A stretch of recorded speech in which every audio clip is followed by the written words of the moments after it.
on the highway, and it blew. Now, even with a blown tire, you can still keep going straight. It's going to what at first? Pull. It's going to pull. You can correct it and still go straight and regain control. I'm telling you, the air doesn't go wham completely out. Most of that is damaged because he rode a little bit when it was flat or going flat. So there is still some air in there, and there's still some, even a vacant space, the tire is still going to work somewhat for you enough so that you can slow down and come off and get some control and stop, okay? That driver freaked out and did what? It pulled to the right, and he immediately did wham! Jerked the wheel to the left.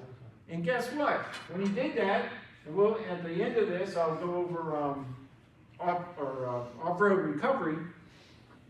He brought the vehicle back on to the roadway, so both front wheels got back on the tire, and it still got some traction. And when he did that, and both tires up front, especially the left front got traction, it did what?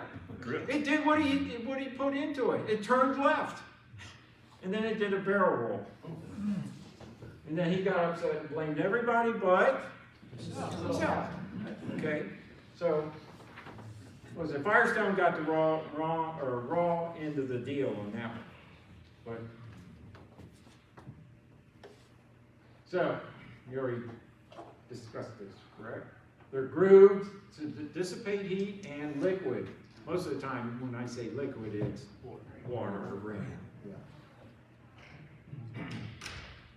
Dan, before you move off of tires, you want to touch base on tire age, how you can determine your tire age on your tires, and yeah, a lot of people don't think about that, especially with Porsches. Some people only drive them occasionally, you know, as your special car. You have the code on that? Yeah, so every tire, and it's often on the inside, there's a 4-digit number, and that's the week and 52 weeks in a year and the year. So you'll see like 12, 14 means they were made the 12th week in 2014. And you really don't want to be driving, even though, you only have a couple thousand miles on them, but they're 6 years old. Right. You don't want to go take those out on mountain driving. Right. In this country, I think they allow 7 years. In Europe, they allow 5. I think they're going down to 3 now or something. But the feds did step into the manufacturers or people selling tires that they can't go beyond 5 years. Is it illegal after 5 years? Yes, to sell it. Wow. So if you get tires, you want to, or you're at a dealer, you want to check that and say, well, how old's the tire? Most of the tires at like Tire Rack, they're only a couple months old when you get them. They're really good about that. But we bring up a good point that you need to check it. And if you don't drive your car that much, you need to start looking at your tires and say, are there cracks along the side? Are they breaking down? One issue, we had it this weekend at CMP, a lot of us run our compound tire, which is basically a street tire that it's a slick that has some grooves in it, and it made it legal to drive DOT-wise and drive out on the highway. It's not as soft as a slick, but it's close. But the problem is really cold temperatures at a long time, it'll crack the sidewall and you'll have cracks in it, and the tire can actually come apart. Michelin actually says that the Cup 2 tires, if you handle, ship, or drive on them below 20 degrees, they'll crack. Yeah, they'll crack. Right. Crazy. Yep. So you got to watch that. Be careful. Yes, Bill. I was going to say sort of the same thing, but this past weekend, our type tires aside, Sunday morning was 22 degrees. And, I basically cranked the car to go up to the track, and it was like, blink, blink, blink, all 4 tires are like, add air to me, I need more. And we kept doing that, simply because of the temperatures. Now, normally you're not driving in the mountains here below about 50 or so with the tires we typically have, but that's true of any car. And particularly right now where it's gonna be 70 degrees and maybe next week it's 20 again, Right, check your tire pressures, right, because it's gonna deviate the pressure all over the map. all over the map. If you keep it in a garage, especially a heated garage, you'll be okay, but, you know, even a regular garage, non-heat, it's gonna lower it somewhat. But on a clear day, a sunny day, if you put your car out there and one side's facing the sun for like 4 hours, you're gonna have 4 PSI on that side than the other side. And remind everybody where you look to see what tire pressures you should be running on your car. Yes, I'm covering that. There you go. No, actually, that's the reason he's here. He's the other head talking now. I don't like to, that's why I like a lot of participation. Okay, here's a good way, and we gotta start moving because I gotta get through this. I'm looking at your tire and say, is it wearing okay? If you have the very center of it is wearing out more than the edges, you're overinflated. You got way too much air in there, okay? If the edges are wearing and the center, it's got really good tread, but both edges are wearing, that's underinflation. And what it's actually doing, the tire is cupping as you're driving, so the center doesn't actually get touching the road, just the edges. If you have one edge, particularly the inside, that's common. It's an alignment issue. But a lot of our SUVs, Cayennes and Macans, they're gonna, even trucks, you know, or most of the time, they're gonna run the inside edge out before the rest of the tire. Even with the best alignment you can do. It's just the way it's designed, especially four-wheel drive.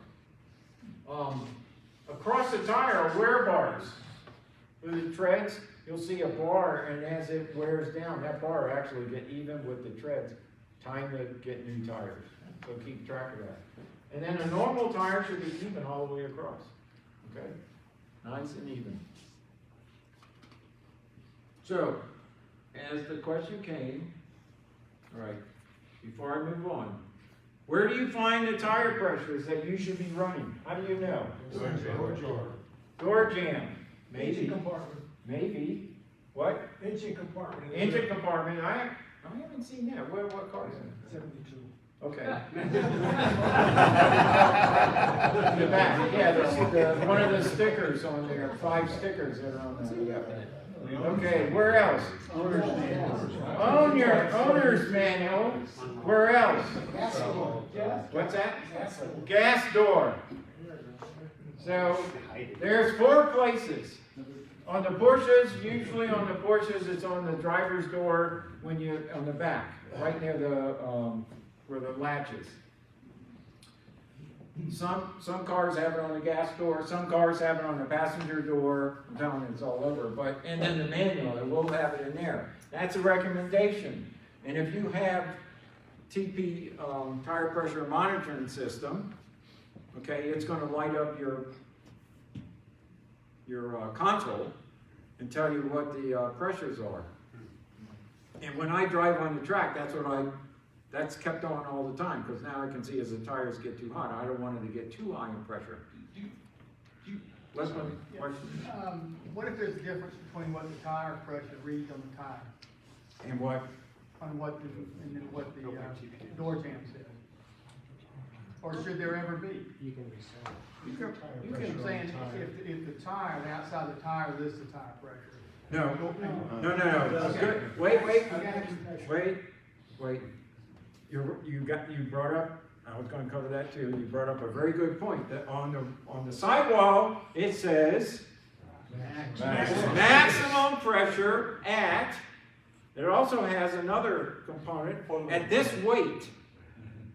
Okay, and what it's doing is the tire manufacturers put that on there for that tire. However way they do it, I've researched it and I can't find how they figured that out.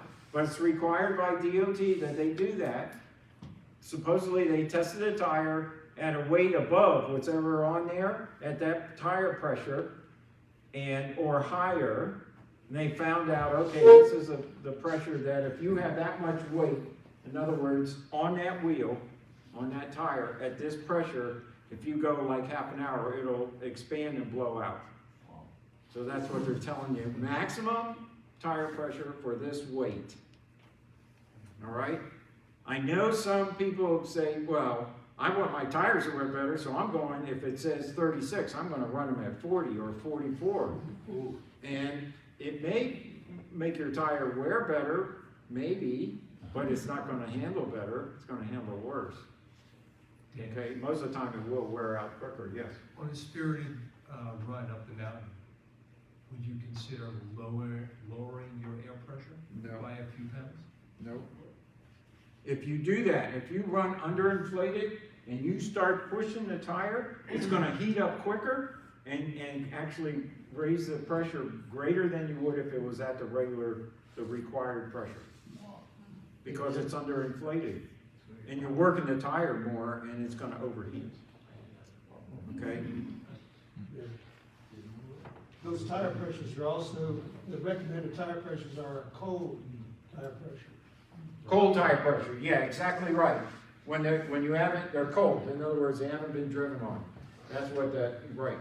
And once you drive on a while, the pressure's gonna raise up, depending on what type of driving you do. But it'll raise up to a couple PSI and then it'll level out. I know I don't have it on my Porsche, but on the SUV that we have, they will raise just normal driving, like from here, out on the highway, they'll raise 4 to 5 PSI. Yes. Just normal driving down the hill. So, for most of our cars, it's like 29, 30 in the front, maybe 32 on the, the sedan cars and sports cars. The SUVs are a little higher, and then the rear is like 35, 36. Yeah, somewhere around there. Mine's 33 and 37. Okay, that's what I do on my car. I go above a little bit on the front. I mean, that's what it calls for. Mine calls on the GT4, believe it or not, is 32, or no, 29, and I went, no way, I'm putting 33. It runs fine, it wears fine, and it actually steers better. Yes, question? Well, I think you also need to look at the owner's manual. My car, that I have a 911 4S, there are 4 different tire pressures. It's whether it's standard tire pressure or comfort tire pressure or fully loaded or partly loaded. And the damn door jam says 3644, which is hot, fully loaded, standard tire pressure, which is, to me, is extreme. So, and also the owner's manual says you're supposed to use the gauge on the dash, the over-under gauge is the most accurate way to do it. Yeah, the most accurate. Takes account of how Right. warm the tires are. Yeah, they built into the gauges on the dash. Not the tire pressure, but the over-under gauge. Add or subtract. Yeah. If you push the stalk twice, you get an over-under, you get whether the tire pressure is even where the computer says it should be. Okay, it's showing you the actual, what the range is. And that's what I was gonna tell you. On most TPMS systems, if you go above the range that's encoded in there, it'll give you the warning. If you go under, it'll give you the warning. Stop, pull over, check you may have a flat, yada, yada. That's what, and then on SUVs, and the Cayenne, the Macan, it has more pressures, just what you're referring to, John, is that it's either, half loaded, full loaded, whatever. 2 people, 4 people. So check the manual. I think it's the best option, or the sticker on the side, but, figure out, are you gonna normally drive with 2 people and everyday driving? Oh, one other. Okay, we gotta move on. Are we good? Braking. I gotta cover the driving in the mountain part. Yeah. It's not, okay, braking, following distance, threshold, braking, and ABS, anti-lock braking system. Okay, and progressive. 3 types of braking: threshold, progressive braking, and ABS, anti-lock braking system. Okay, threshold braking, I'm gonna skip right here. Threshold braking is the maximum brake pressure you're gonna put on there. If you didn't have ABS, and you had regular brakes, no ABS, and you got on the brakes and you're squeezing down, you're going very firmly from 1 to 10, 10 being the threshold. If you went to 11, the wheel would lock up, the tire would start sliding, not good. So to correct that, you would modulate, ease up a little bit, say to the position, if you went to 11, you ease up to like 8 or 7. The wheel starts rotating, the tire's not locked up, then you can squeeze back down to 10. So you're trying to go to the threshold of the braking system, of the tire, all right, to maximize it. If it's too much, then you modulate, slightly releasing the brake pressure, okay? So threshold braking and modulation is the most efficient technique today, even over ABS. And you'll see when I explain ABS. So here's ABS. Okay, ABS is on. You see that? Oh, and you've had this. You probably had it. The dog's still walking, but it's kind of hard. You know, it's sliding a little bit. This fella, oh no, he's got the legs locked and he's sliding. There's no ABS there. That's a skid. Do we understand? Because this is how ABS really works. The brake pedal will pulsate. In the newer cars, you probably won't feel it, but it is pulsating. It's going on, off, on, off, on, off, okay? It applies and releases brake pressure several times a second, actually about 15 to 20 times per second. But it may, on dry pavement, it's going to increase slightly the stopping distance as opposed to if I threshold brake with the same system and not engage the ABS. I can tell you for a fact, after doing accident crash investigations, I can look at the roadway. Oh yeah, he got into the ABS because I've seen little strips of rubber. ABS doesn't work until lockup. It's not anti-lock. It doesn't start working until you actually have lockup. Then it starts working. Does that make sense? Okay. If the ABS light, yellow, on your dash stays on, you still have brakes, you just don't have ABS. If you didn't have brakes, there would be a red light. Now you're in doo-doo. So think of it this way, because a lot of us forget this. Or we weren't told. I prefer that you remember ABS as the ability to brake and steer. That's what it's designed for. While you're braking in a situation where you have engaged the ABS, steer through the situation if you can. It will allow you to steer and brake at the same time. It actually will give you 50% to the brakes and 50% to the steering on your traction to allow you to steer out of the situation. Roughly close to those, okay? Ability to brake and steer. That was one of the videos I can't show you. So, progressive braking. We do this in a turn. And this may happen a lot, or not a lot, but now and then in our mountain driving. A blind turn, where we can't see what's around the corner. And we're in the turn and we're doing 35, 45 miles an hour. That's most of the speed that we do, right, on most of our mountain roads. Okay. And we go through the turn and a tree has fallen down or there's a car already stopped. And we have to stop and we need to maintain lane integrity. If we nail the ABS, most of the time we'll probably stop just in time, but that's not guaranteed because it'll stop in a longer distance than if we threshold or go to threshold. We go to threshold braking without engaging the ABS, but we do it gradually instead of just stomping down on the pedal and engage the ABS, okay? Because, bless you, if we engage the ABS, or we threshold brake, where's the threshold? Because we don't want to, we don't want to lock up. Lock up, yeah. But we have ABS. So where's the threshold? When ABS starts, engages, we've gone beyond the threshold. Does that make sense? Okay. So those that are going to the driving clinic, the hands-on, we're going to have an exercise to practice this, so you get a feel for it, and it's fun. They're all fun. Okay. So remember. What's ABS? we were talking about total stopping distance. There's 4 components. You have to perceive that you need to stop. Then there's the decision. How quickly are you? Do you move your foot from the gas to the brake? Well, you make the decision, then the reaction is how quickly you do that. And then once you apply the brakes, that's where the most of the percentage comes in, you know, how long it takes for the car to actually stop. That component, all those factor into the total stopping distance. So that's why we need to have good vision, okay?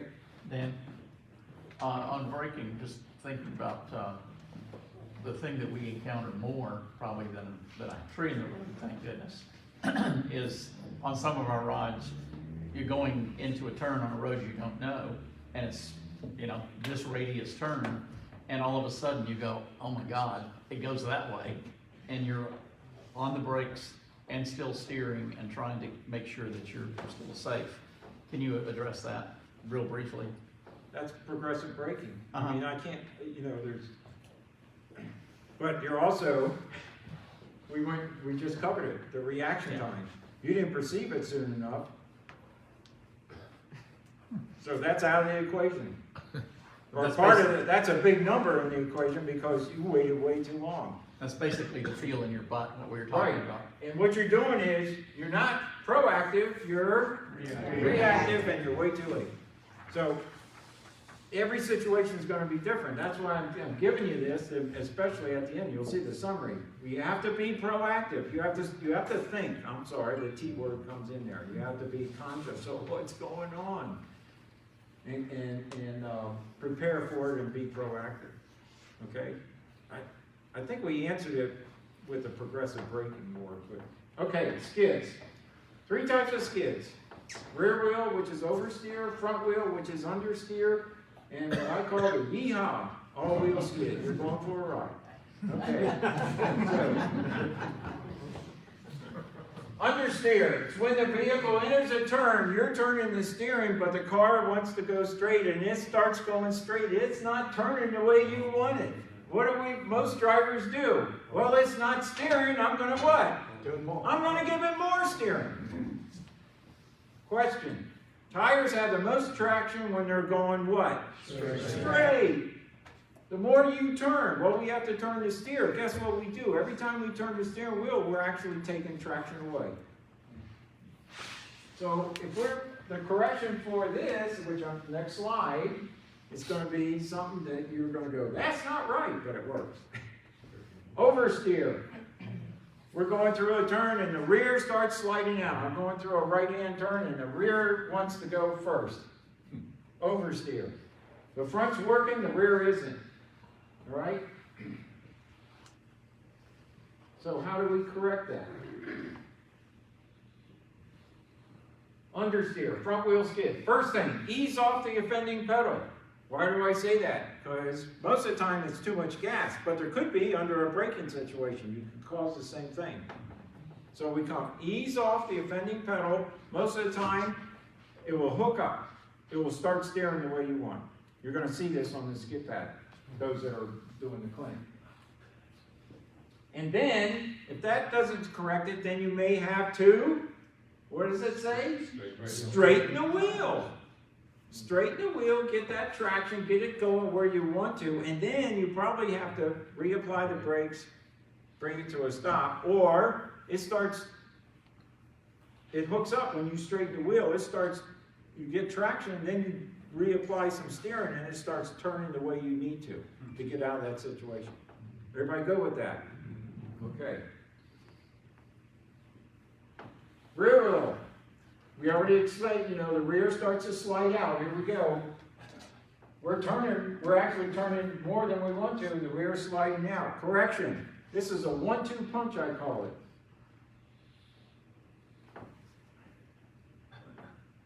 Ease off the offending pedal, and at the same time, countersteer. So, I'm going through a left-hand turn, the rear is coming this way, I'm going to ease off the gas and turn a little to the right. Now, has anybody raced or done dirt track racing? Okay, did you watch Cars? What did Paul Newman say? To turn left, I gotta turn right. The rear comes out, and I'm correcting for it, but we're still going left, because that's the fast way on dirt. We gotta correct for that, because we're not on dirt. All right. We gotta negotiate this turn, okay? So counter steer means whichever way the rear of the car is sliding out, I'm gonna turn in that direction. Everybody clear on that? 1-2 punch, you do it at the same time. Off the offending pedal, counter steer. As soon as you feel it, and say, something's not right, and the rear start to feel, oh, I got a counter steer, like Dan said, and off the offending pedal to correct it. Everybody good? All right. All wheel. Yeehaw. All 4 tires have lost traction. Start making, off the offending pedal, start trying to make steering corrections. I don't know in this situation what's exactly going to work. None of it may work. If that's the case, you've tried some corrections, now you're at the point of no return, both feet in, if you have a manual. In other words, all the way down on the brake, if you have a manual clutch car, all the way down on the clutch. Because if you turn around, the car starts going backwards, it's going to make the engine, a lot of times, go backwards. Not good. So that's why we go brake, clutch, all the way in. If you have a PDK automatic, you only use 1 foot, correct? On the brake. There is no clutch, so I don't want to see the right foot going all the way on the gas and you're doing the brake on the other foot, because then you may not be slowing down. You maybe think you are, but no, we're not. So work it. Because I can't tell you each and every situation, but that's my yeehaw ride. And most of the time, if you're good enough and quick enough, you minimize any issues, okay? Can't guarantee it. I'm not there with you. All right. Off-road recovery, real quick, I gotta cover this just because it's important. It's a dangerous, situation to be in, but as soon as you drop wheels off from the, pavement, you're going to lose between 30 to 50% traction. So if you just drop the right wheels, the left have 100% traction, the right side is going to have 30 to 50% less. So the less input you make, the less drastic the difference will be. So what's the correction? Stabilize the vehicle first. Don't panic. Ease up on the gas or whatever it is. If you need to brake, so now you got it straight. I'm going straight, it's okay. Avoid trying to get back on the road as soon as possible. Stabilize the vehicle first, then as it's stable, start to slow down. You can squeeze on the brake to slow the vehicle, and check your mirrors. If you've got good stabilization, if it's clear, then you ease back on the roadway. Ease back on the roadway, okay? Smooth inputs. If not, come to a complete stop. Or if you're not getting stabilization, you may have to go, let's go all 4 wheels off and equalize where I'm at. And then try and slow down or stop. Does that make sense? Okay. I know it's a panic situation, but you try and control that as much as possible. Control what I call the pucker factor. Technical driving is a driving plan that gives you the greatest efficiency in vehicle control. So this plan enables you as a driver to operate the vehicle under stressful conditions, maximize the controls, and improve driver sensitivity. And recognize the vehicle and our limitations. All right? Where's the safest place to go the quickest? In a straight line. Straight line. The safest place to go quick in most curves is the second half of the curve. Think about it. If I'm able to negotiate the first half, there should be no problem coming out into the second half. All right? The area of greatest risk is at the beginning. Most of the time we're going in way too fast, and we turn in too soon. Okay? Turn in too soon. On the straight roads, keep away from the lane edge until immediately and before and after the curve. When you approach the curve, you can move to the outside of the edge of the line, if you will, if it's a right-hand curve, okay? And then start to come in as you're negotiating the turn, comes toward the right side or the inside, and then as you come out, you can come back out to the other edge, to the lane marker, if it's a right-hand curve in this situation. So all you're doing is maximizing your lane and making it more efficient. If you're not comfortable doing that, then stay in the middle of the lane and go through properly, okay? But if you want to be a little quicker, or practice, if you will, because on a road course, on a track, you're going to use the whole track, and that's the way you negotiate turns. Outside, inside, outside of the curve, all right? So there it is. I don't want to cover that too much. Same thing. Now here, we're on the outside of the lane, and the green here is the good way. Outside of the lane, we come into the inside of the curve, and then we go back out to the outside of the lane in this right-hand turn. If we go through and we turn in too soon to the inside, when we start to come out, we run out of lane or roadway. And then here, we wait a little longer and come in late, and we got plenty of room to go. So a late apex to the center of the turn, a late apex is safer. The correct apex is a little quicker. An early apex, turning in too soon, we get in trouble. Everybody got that? Okay. So the mountain roads, open roadways with opposing traffic. Less straights, more turns. That's why we're doing it, aren't we? Fun factor. Diversity of types of turns. Constant radius, that means it's an equal turn. It's constant all the way through. Most turns are that way.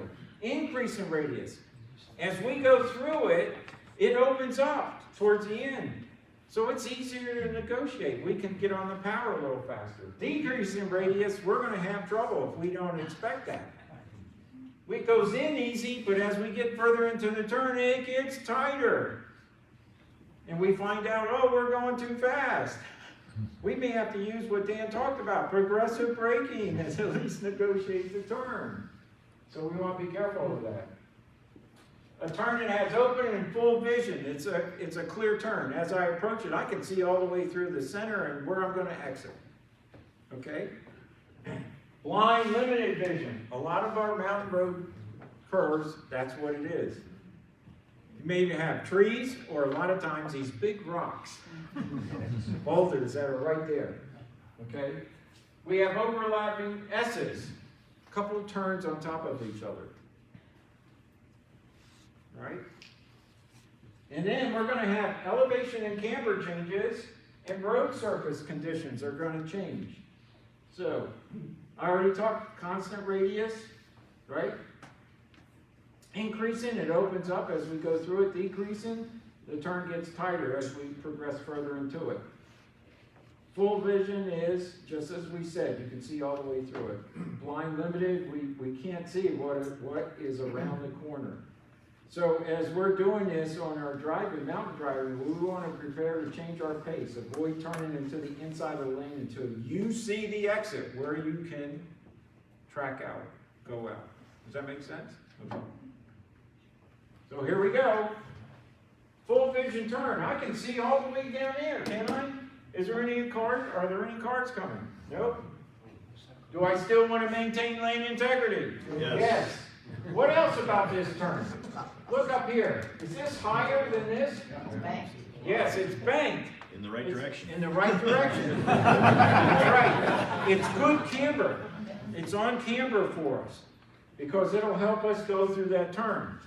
All right? So this is the stuff you want to look for. This is the thinking part. Oh, Dan, do I have to do that? Yeah, if you're going to drive with me, you better. Or us. Before you leave that, do you have any words of wisdom on where you select your turn in on that turn and how you do that? Well, I'm gonna slow down, depending, I'm not, yeah, slowing down. This is in my DT4, by the way. This is 276, which is right down the road from me, so it's my practice road. I would come in the inside seat right there, but I'd be careful because, see that lower? People have actually been doing that too much, probably trucks.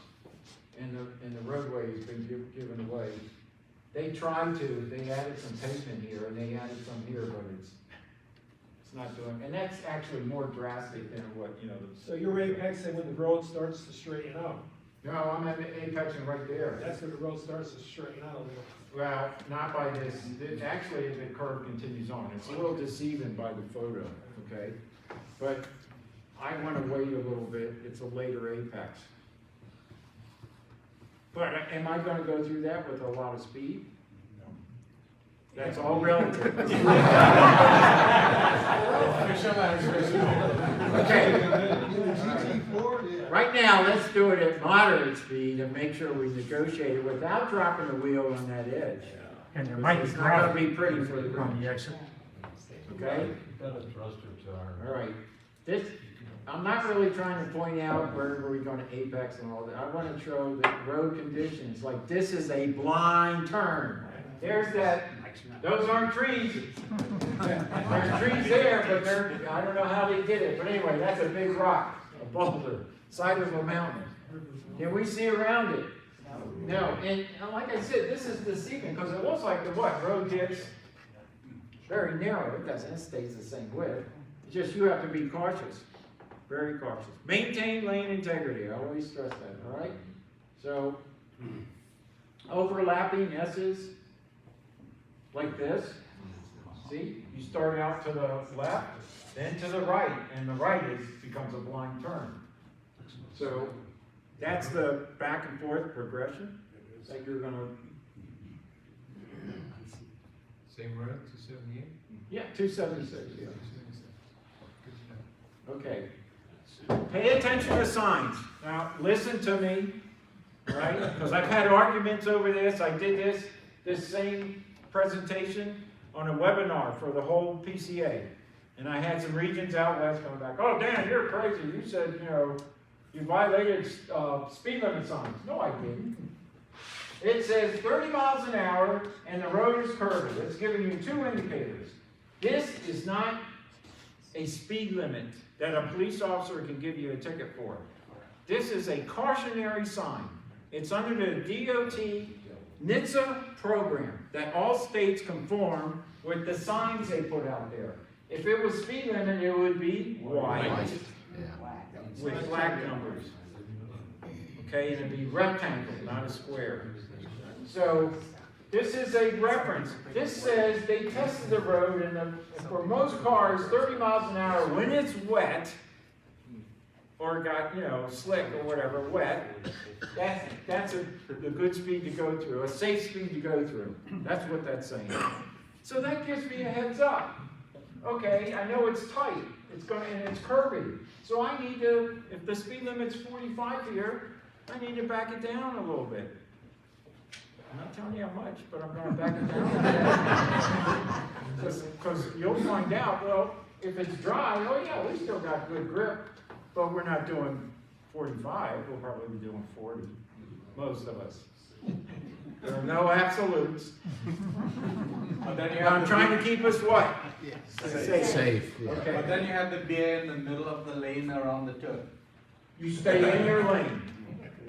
Yes. You see this little black beer right there. But be careful, you know, a lot of our locals, especially truck drivers, what do I call them, Jim? Bubbas. Bubbas. Oh. Sorry. But you'll be out there and you go, oh, we got a Bubba, here he comes. And he's sharing the road. He's got it straddling that yellow line. It's his road, or her road. Bubba. I want to be fair here, so don't get you know, I use some terms, I'm not trying to be. Don't forget the cyclists could be a Oh, little. yes, the motor, very good. Bicyclists or people on motorcycles. Or no, bicycles. Yeah, I said bicyclists, yeah, we may come across bicyclists, that's why the first car, if we do that, they'll usually give warning to everybody that we got a biker ahead. I've had a dog sleeping in the Oh, road because yes. it was spring, Yes. right? And it was warm pavement. And we came around a blank corner, just Yes, this dog we was did. there. We had Question. In that situation too, with that hillside there, we gotta be careful, there may be some water runoff. So you Yes. may not see the water coming down as you go into that line turn, In especially up fact, the hillside. hang on, I think I got a photograph. Okay, one step ahead. Nice. Pay attention to the signs again. See, this is telling us what? It goes sharp left and then sharp right. And it shows that 90 degree, 90 degree. The other one was a curvy. So these signs are pretty accurate. And it says, oh, now or what? Looks like the guardrails. And I'm telling you, the speed limit here, yeah, the guardrails will tell you too. If you have really good vision and you're picking up on that, you'll see all those guardrails wrinkled there. Oh yeah. Oh yeah, I'm not I can't do 45 minutes here. No. Or here, this guardrail is what? This is all, that's a brand new guardrail. Oh yeah. That driver tried to do, I don't know, 35, 40, 50, maybe, I don't know. But anyway, he bought guardrail. Or he made the count. Oh, and they'll charge you for the guardrails too.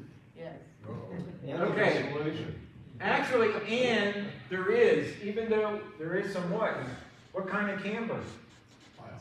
It's positive, it works for us. But that's not something you go, oh, it's got positive camber, well, I can go faster. No. It does help. It's just gonna make it easier, all right? Elevation changes. Going up the hill, you get on the gas sooner, but be also proactive. Come off the gas sooner to slow up. You can use the gas pedal as a brake if you're planning ahead. And that's the way you should be driving. Relying less on the brakes, more on being proactive, all right? Preparing. Going downhill, get off the gas sooner and use lighter breakers sooner as opposed to late. Hard braking to minimize brake fade. And brake fade is because you're starting to heat up the brake pads, but more so you're heating up the brake fluid, and it's not working as well. Tamper changes, I've been showing you that, correct? Mm-hmm. So positive is good, negative is bad. So some turns may not have consistent camber throughout. It'll go from positive, flat to negative, or the opposite. Flat to negative, positive to flat. Okay? So this actually goes, it's a little bit positive for us. Actually, that's almost even.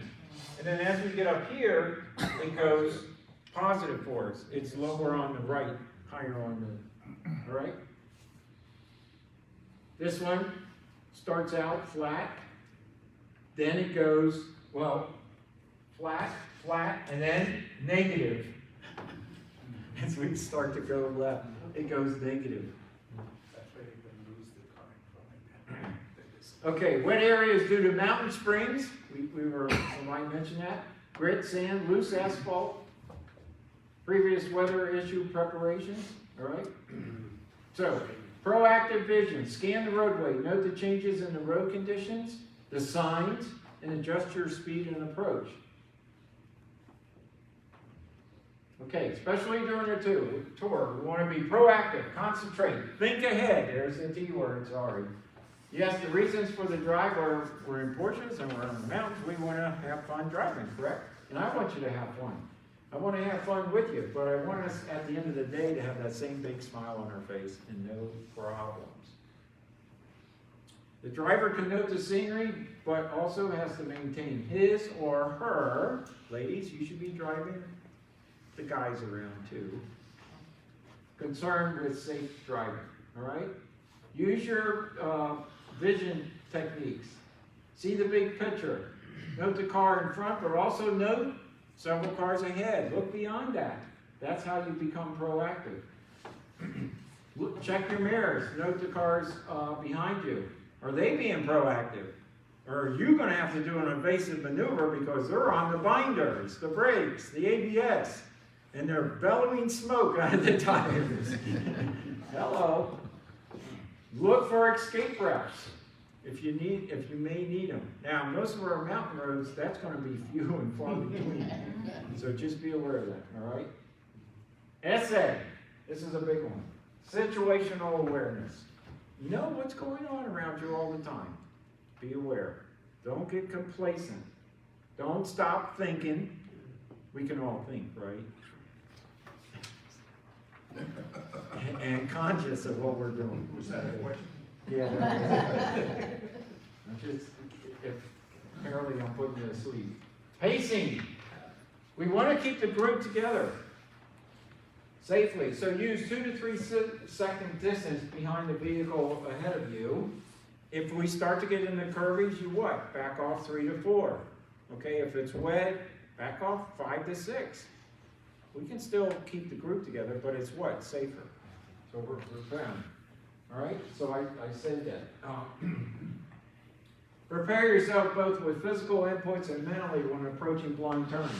That, prepare that there may be something wrong around that corner. So I got to be ready. I don't want to be off guard. Pay attention to the road surface, whether it's dry or wet, sand or grit. Temperature change. Pay attention to the signs and to previous driver's errors.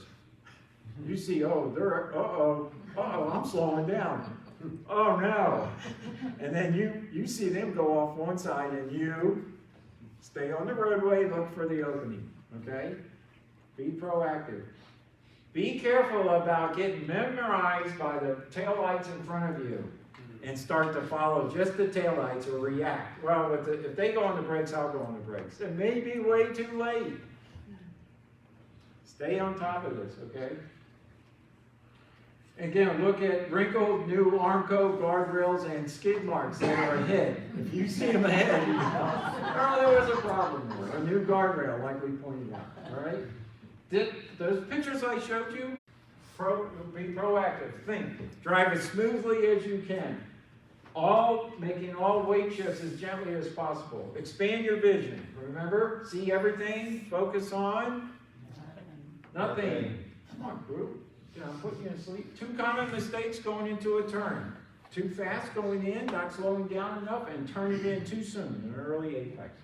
Slow in, out safer and quicker. So if you go slower in, it's no problem. You can come out a little quicker. All right? You're not going to lose that much speed.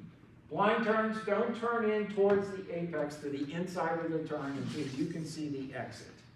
So be very careful with it. All right? Okay. We're going over a little bit, but I can cover this, just a couple of points. It's the nanos. We talked about this earlier. I call them the nanos. All the electronic stuff the cars are getting. Porsche's putting on them for us. Traction control, which Porsche was calling Porsche Stability Management, PSM. Oh, by the way, in the newer cars, they're not putting the P anymore on theirs. It's not Porsche this, Porsche that. They're calling it what it is, so it'd be traction control, TC. So what it does is, it's looking at the ABS sensors. Now the ABS sensors are working in reverse. Instead of working under braking, they're working under gas, when we're on the gas. All right? And if they see that one wheel is spinning quicker than the other, if it's most of our Porsche cars, not an SUV or or it could be the 4S, the newer 4Ss do this, the all-wheel drive 911s. What it does first is to minimize that spin of that wheel. Most of the time it's one of the back wheels, that it's under loose pavement or whatever. It's spinning faster and it's losing traction. It'll start applying the brakes on just that wheel, okay, to get that traction back. If that doesn't work, then it reduces the power to that wheel. And if it's dependent on the system, the older systems, both wheels are going to lose power. And if that still doesn't work, it reduces the power altogether. Instead of just reducing, it'll take all the power away. And you'll be pushing on the gas pedal and the engine's going down to to idle. When does it do that? When you lose traction. When you lose, the traction control is working. Now, you know the buttons, when you push them, like, you want to turn it off? You're not turning it off. You can't.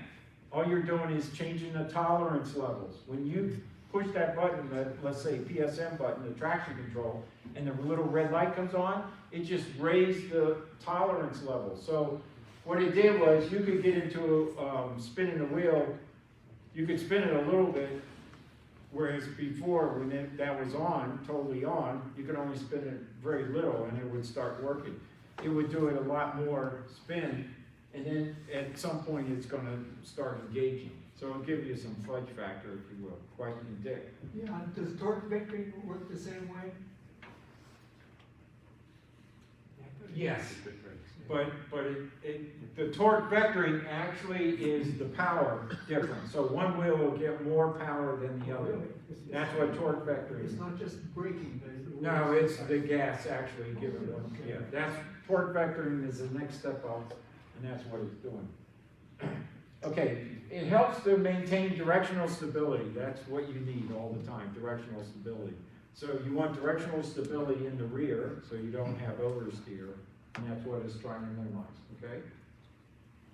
Is there any situation you should be turning off the If you passive? want to be more aggressive on your speed or, handling of it, and you're confident with, maintaining or being able to control oversteer situations and such, you can turn it off or when you hit Sport Plus, Sport or Sport Plus, if you have that, that's changing the tolerance levels also. So Sport and Sport Plus will get more aggressive when you press on the gas. Normally, if you pressed on it, it was, gradual.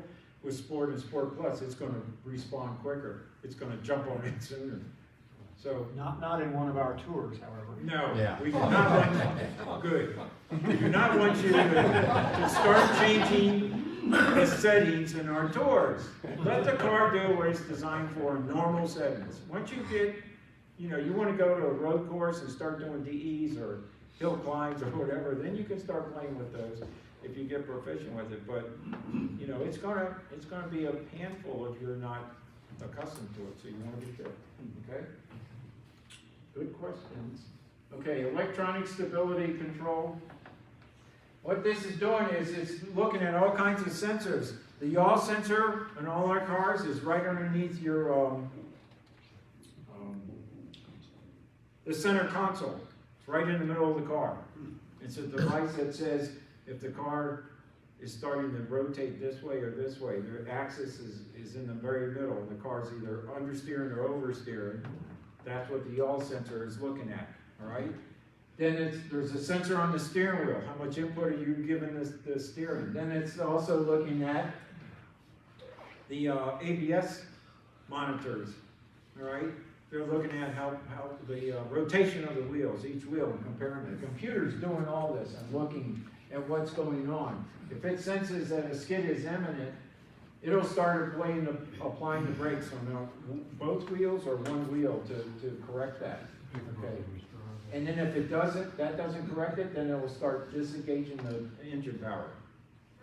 Reduce the engine power. Even with ESC, it's still possible to what? Lose control of the car. You can't defy physics. Sorry. It's going to take over, and then you're going to go on that yeehaw ride. So just remember that. The systems are not infallible. Something about ABS, too, I failed to mention. ABS is not infallible. ABS will not work on loose gravel, ice for the most part, okay? And grass, wet grass, or dry grass. It's designed for pavement, either asphalt or concrete, hard pavement. That's what it's designed for. Question? Turns, ABS in turns. It works in turns. Okay, that's what, remember we said you can what? Ability to brake and steer. Yes, it will work in turns. Some roads have that warning strip on the side. What effect does that have? Rumble strips. It's just to stay in the lane. Does it do anything on for traction? Does it If affect you- traction? Yeah, it could, no, not track, most of the time, no, it will not affect traction control but it will affect traction if you stay on it, because now you're not on a full flat road, you're bouncing. So, but the purpose of it is to wake you up, so you're not drifting off, that's what, that's the whole idea of it, so, where was I? Oh, ABS. If you spin the car backwards, you have ABS. You spin the car backwards, 180 degrees, and now it's going backwards. Instead of, you're still going in the same direction, but it's the rear's going that way first instead of the front. Look in your rear view mirror when you get on the brakes, because the ABS will work while you're going backwards. So or look over your shoulder, oh, I'm braking, but I need to go over this way. Steer the way you need to go, the out, while you're going backwards. That's rare that it's going to happen to you, but when I was teaching anti-terrorist training, we did that a lot to get away from the threat. But anyway, it'll work going backwards. But again, it gets confused on ice, gravel, snow, wet grass. Sometimes wet grass, yes and no, or dry grass, yes and no, but it can get confused.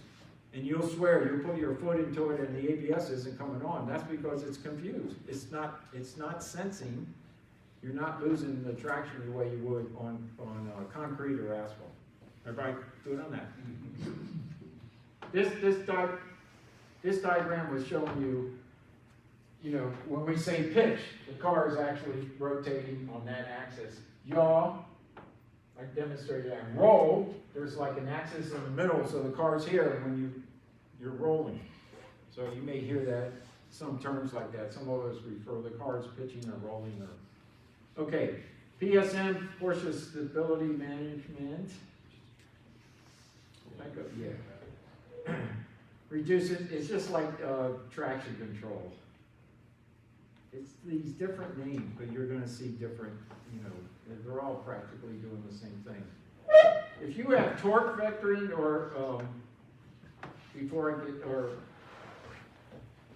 there's a steering, I'm trying to think of the terminology, but if you buy, it's an additional option you can put on there with your steering. It works with the lane control. If you have that, then you have this on your steering. If you start to go into a rear wheel skid, the steering wheel will bump twice, tell you which way you need to counter steer.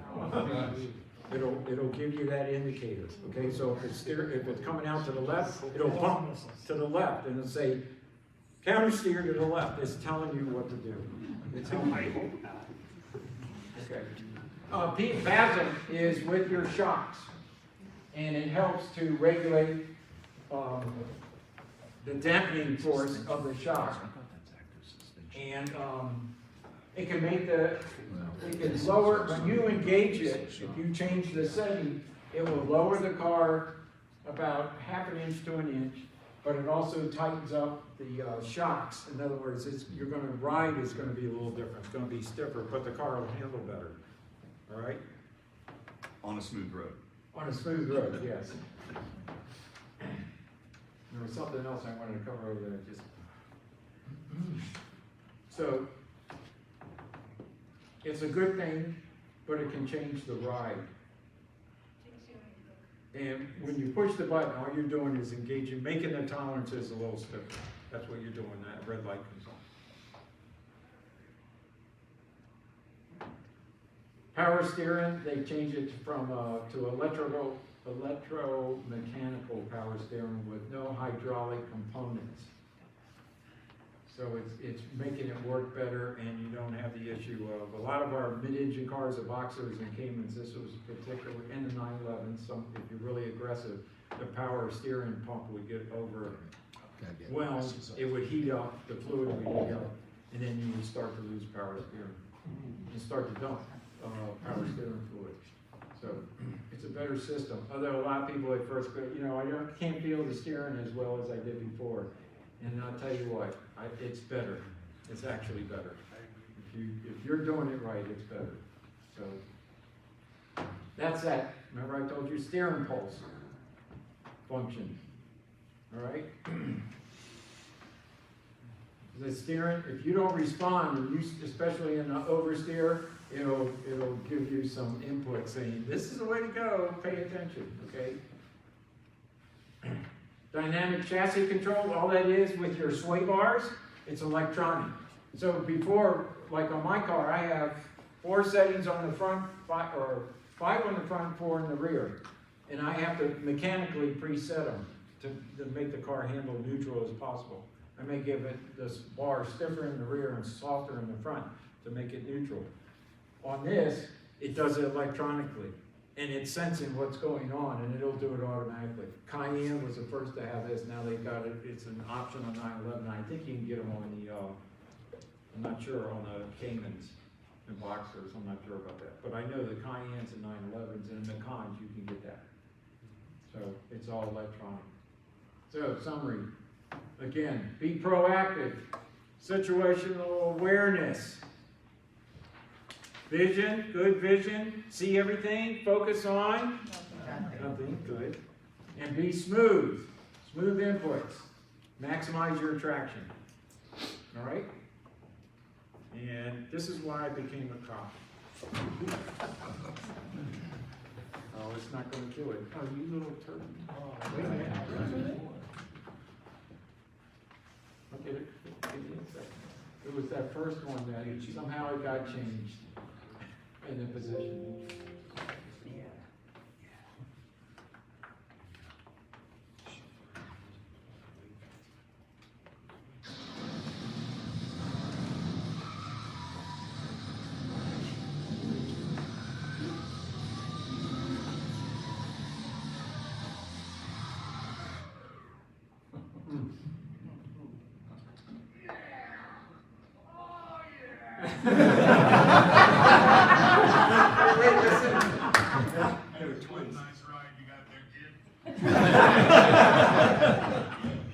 He's saying, are you gonna take me in now or not? No, not yet.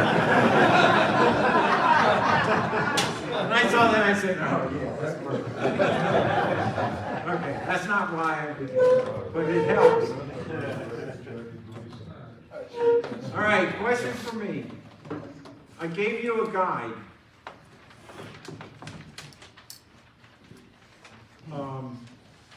It covers a lot. I just put it in writing. I didn't, the diagrams, but if you made notes, but that's a good guide to refer to. If you want, later on, if you want me to send you the whole PowerPoint, I can do that by just sending your email. If anybody's interested in it, it's dan.dazzo@gmail.com. And if you have other questions or concerns, feel free to email me, or when we see each other again on tours and such, or other events, don't be afraid to ask. Thank you.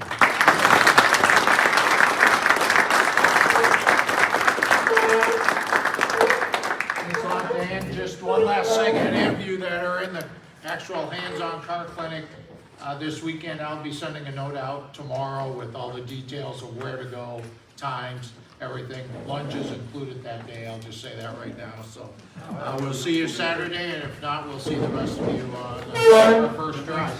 Thanks. Thanks, Jeff.